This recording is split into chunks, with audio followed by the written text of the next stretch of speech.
ससुजी हमके देखाई जो नया अपन अंगूरी।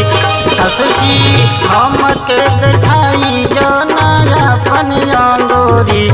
अपना पापा जी के होई एकलौती दुलारी। अपना पापा जी के होई एकलौती दुलारी। ससुजी हमके देखाई जो नया अपन अंगूरी। ससुजी हमके देखाई जो नया अपन अंगूरी।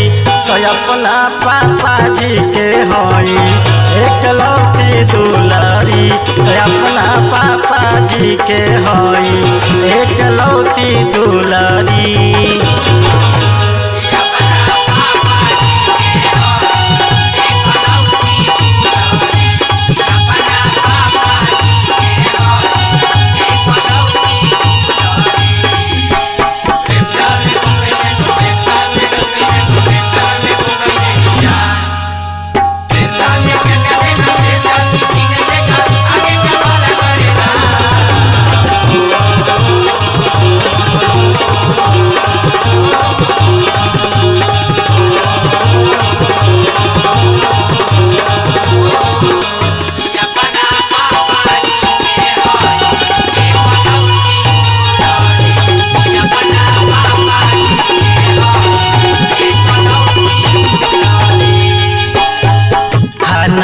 बनाइब नाही माजब बरतनिया।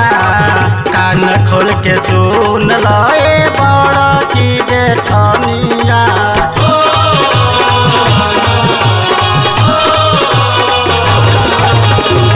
खाना ना बनाइब नाही माजब बरतनिया। कान खोल के सुन लए बड़ की जेठनिया। ससुजी ऐसे जे अखिया अपन जान गुनारी।